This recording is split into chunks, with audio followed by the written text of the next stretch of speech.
இந்த ஆண்டின் முதல் சட்டமன்ற கூட்டத்தொடரில் ஆளுநர் உரையுடன் தொடங்க இருந்த நிலையில் ஆளுநர் தன்னுடைய உரையை வாசிக்காமல் புறப்பட்டு சென்ற நிலையில் தற்போது திமுக அமைப்பு செயலாளர் பாரதி ஆளுநர் ரவியை கண்டித்து அறிக்கை ஒன்றை வெளியிட்டுள்ளார். குறிப்பாக ஆளுநர் சட்டமன்றத்தை விட்டு வெளியேறிய சில நிமிடங்களிலேயே எப்படி ஆளுநர் மாளிகை செய்திக்குறிப்பை வெளியிடுகிறது, அப்படி என்றால் ஒன்றியத்தில் மத்திய அரசிலிருந்து ஸ்கிரிப்ட் முந்தைய நாளே வந்துவிட்டதா எனவும், பிரதமர் மோடி பங்கேற்ற விழாவில் தேசிய கீதம் மறுக்கப்பட்ட போது ஆளுநர் ரவியின் இதயம் ஏன் துடிக்கவில்லை, மத்திய அரசின் பிரதிநிதியாக இருக்க வேண்டிய ஆளுநர் பாஜகவின் பிரதிநிதியாக செயல்படுகிறார் என காட்டமாக அறிக்கை ஒன்றை வெளியிட்டுள்ளார்.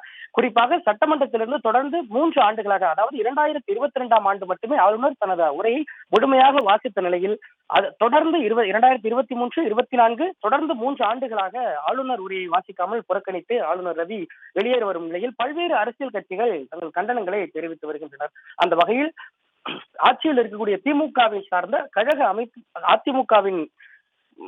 திமுகவின் அமைப்பு செயலாளர் பாரதி தனது கண்டன அறிக்கையை வெளியிட்டுள்ளார். குறிப்பாக சட்டப்பேரவையிலிருந்து ஆளுநர் ரவி வெளியேறியது குறித்து மக்கள் பவன் வெளியிட்டிருக்கும் அறிக்கை பொய்களின் தோரணம் என்றும், தமிழ்நாட்டிற்கு வந்த பிறகு தொடர்ச்சியான அவருடைய சட்டமன்ற உரைகளை பார்த்தாலே அரசியல் செய்யத்தான் ஆளுநர் வந்திருக்கிறார் என்றும் தெரிவித்துள்ளார்.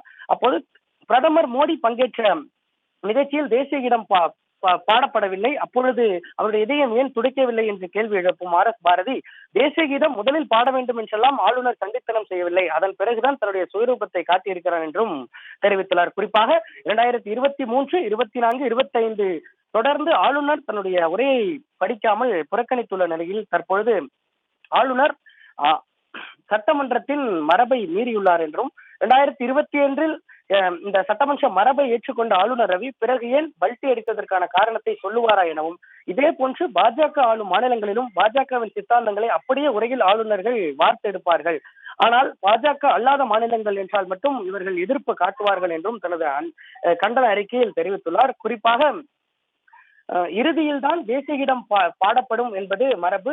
அந்த வகையில் தேசிய கீதத்தை புறக்கணித்து விட்டது போல ஒரு பொய் தோற்றத்தை அரசியல்வாதியை போல ஏற்படுத்த முயல்கிறார் என்றும் கடுமையாக சாடியிருக்கிறார்.